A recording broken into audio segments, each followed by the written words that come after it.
Hi hello welcome to my channel సుజీతో సరదాగా. ఈరోజు మరో వీడియోతో మీ ముందుకు వచ్చేసింది మీ సుజీ. ఈరోజు నేను మీకోసం చూపించబోతున్న వంట చామగడ్డల పులుసు పెడుతున్నానండి. అది ఏ విధంగా ప్రిపేర్ చేసుకోవాలో ఒకసారి మీకు కూడా చూపించేస్తాను, మీరు కూడా చూసేయండి. ముందుగా మనం స్టవ్ వెలిగించుకొని కడాయి పెట్టుకున్నామండి. ఇప్పుడు మనం ఆయిల్ వేసుకుందాం. ఒక 3 టేబుల్ స్పూన్ వరకు ఆయిల్ వేస్తున్నానండి.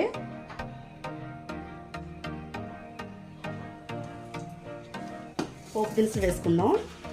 అన్నీ హాఫ్ టేబుల్ స్పూన్ వరకు తీసుకున్నాను. అలానే జీలకర్ర ఇంకొక 1 టేబుల్ స్పూన్ వేస్తున్నానండి. ఒక 1 కప్ వరకు ఆనియన్స్ వేస్తున్నానండి. ఆనియన్స్ అయితే ఫ్రై అయిపోయినాయి కదండి. ఇప్పుడు టమాటా వేసుకుందామండి. నేను ఒక పెద్ద సైజు టమాటా ఒకటి తీసుకున్నాను. నేను ఒక టమాటా వేసుకుంటున్నానండి. ఇందులో టమాటా కూడా కొంచెం సాఫ్ట్గా ఉడికేంత వరకు ఫ్రై చేసుకోవాలి. టమాటా వేసిన వెంటనే కొంచెం సాల్ట్ వేస్తే తొందరగా ఫ్రై అయిపోతుందండి. నేను ఒక 1 టేబుల్ స్పూన్ వరకు సాల్ట్ వేస్తున్నాను.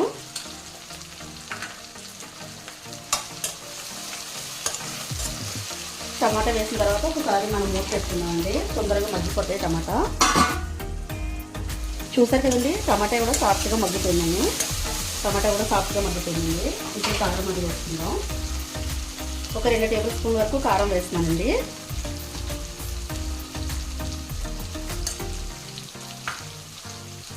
అలానే గరం మసాలా కూడా ఒక 1 టేబుల్ స్పూన్ వేస్తున్నానండి.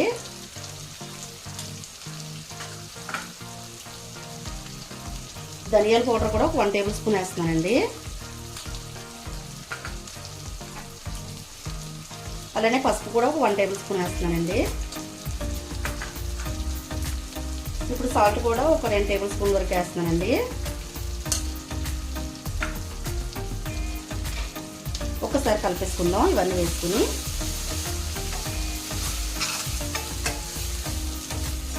చూసారు కదండి, ఇవన్నీ వేసుకుని ఒకసారి కలిపేసుకున్న తర్వాత ఇప్పుడు చామదుంపలు వేసేసుకున్నాం అండి.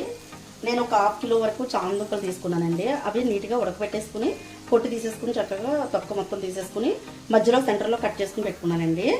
ఇప్పుడు ఇవి కూడా వేసేసుకుంటున్నాను.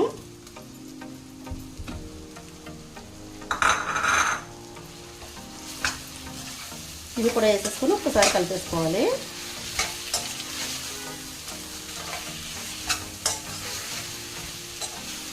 ఒక 1 మినిట్ పాటు కలిపేసుకున్న తర్వాత ఇప్పుడు మనం చింతపండు వేసుకుందామండి. చింతపండు గుజ్జు వేసుకుందాం.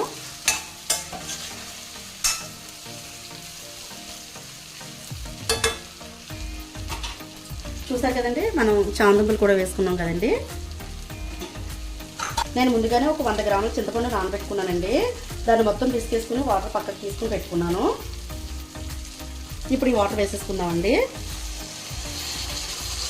ఈ చింతపండు గుజ్జు మొత్తం వేసేసుకోవాలి.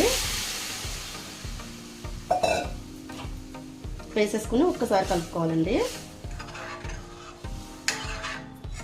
ఇప్పుడే ఒకసారి ఉప్పు సరిపోయిందో లేదో ఒకసారి చూసుకుని మూత పెట్టుకుని చక్కగా ఒక 10 నిమిషాల పాటు మరగనివ్వాలండి.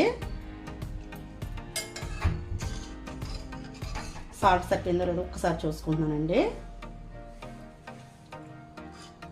సాల్ట్ అయితే సరిపోయిందండి, పర్ఫెక్ట్ ఉంది. నేను ఒక 10-15 నిమిషాల పాటు దీన్ని మరగనిద్దామండి. మూత పెట్టేసుకుందాం.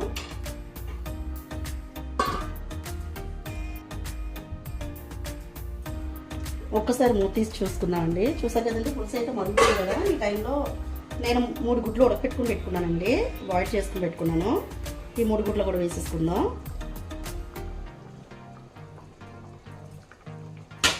గుడ్లు కూడా వేసేసుకొని ఒకసారి కలిపేసుకుని మళ్ళీ మూత పెట్టేసుకుందామండి. పులుసులో గుడ్లు కూడా వేసుకుంటే టేస్ట్ చాలా బాగుంటుందండి. ఇందులో టేస్ట్ కోసం మనం షుగర్ వేసుకున్నామండి. బెల్లం వేసుకుంటే ఇంకా బాగుంటుంది, కాకపోతే బెల్లం లేదండి ప్రజెంట్ ఇంట్లో. అందుకని నేను ఒక 2 టేబుల్ స్పూన్ వరకు షుగర్ వేస్తున్నాను.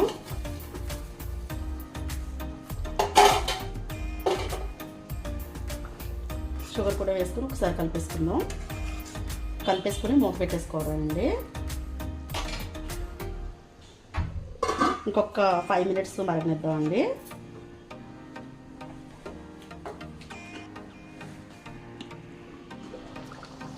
చక్కగా పులుసు అయితే మరిగిపోయిందండి. ఇప్పుడు నేను లాస్ట్ ఫినిషింగ్ టచ్ ఇచ్చేస్తున్నాను. ఇంకా కొత్తిమీర కొంచెం వేసుకోవాలండి.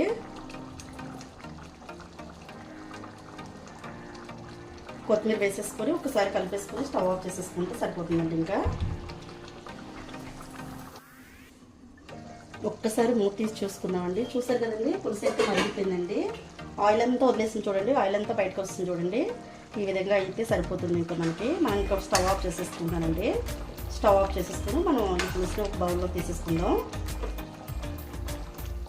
చూసారు కదా, ఆయిల్ అంతా చక్కగా బయటకు వస్తుందండి. ఇప్పుడు టేస్ట్ అయితే సూపర్ ఉంటుంది. పులుసు టేస్ట్ అయితే మీరు కూడా ఇంట్లో తప్పకుండా ట్రై చేయండి.